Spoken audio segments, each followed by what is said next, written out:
Now he owes us $10 million and this is his collateral. It's worth around $4 million. They had reached the front door. Malcolm couldn't be sure, but he thought he heard voice inside, Japanese voice. They didn't make much sense because the building should have been vacant. It was collateral on paid loan.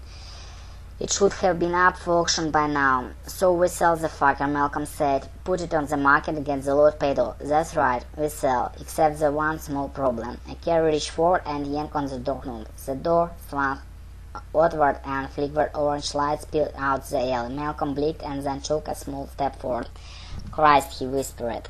The lobby was wide and rectangular, completely devoid of real furniture. The carpeting had been pulled out, then the walls were so badly scuffed and marked that they had turned a dull yellow color. The fluorescent strips had been yanked out of ceiling, but it was still placed in the light, flickering an angry orange light. It took Malcolm a moment to find the source, a large metal trash can, spitting flames, humming to the bonfire of sorts, and by a group of young Japanese kids, teenagers real in leather motorcycle jackets and ripped jeans. Most Japanese teenagers moved about in similar jackets with slicked back hair, open chest, gold necklace, dark wrapper-bound sunglasses, 30, maybe 40 of them all together.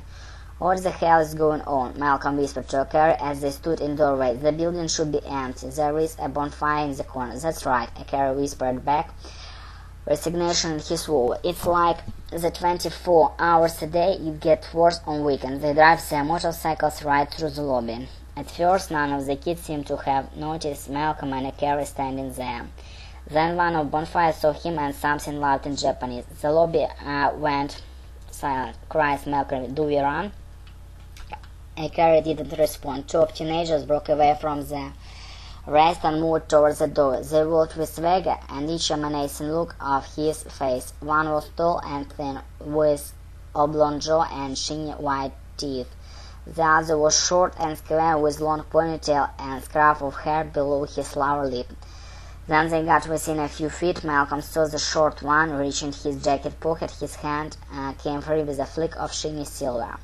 Butterfly knife flashing in the light from the trash can bonfire. Malcolm's breath stopped in his chest as he glanced at Carrie. For some reason, a Carrie didn't look scared. The kid with the knife shouted something in Japanese and a Carrie shouted something back. The kid raised the knife, flicking through the air. The tall kid crossed his arms against his chest. Malcolm was convinced that they were to be followed and heard another Japanese voice break from out across the lobby. Deep, guttural, older, dripping with authority. Two teenagers stepped to one side, bowing their heads. A pair of Japanese men moved out of shadows and came toward Malcolm. The men looked to be in their mid to late 40s. Both were wearing flowery Hawaiian shirts. The man in front had a round face.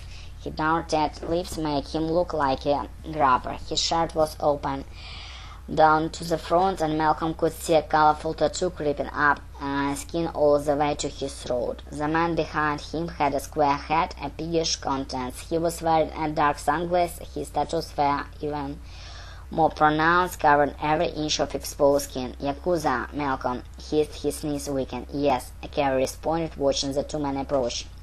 They're squatting here. See, Japan 1 had a little problem. They had $100 million in loan to compensate turned out to be pockets of them.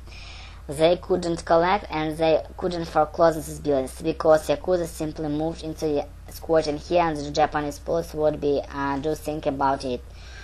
So what did Japan 1 do? Репетитор по скайпу, Smart Teacher 197.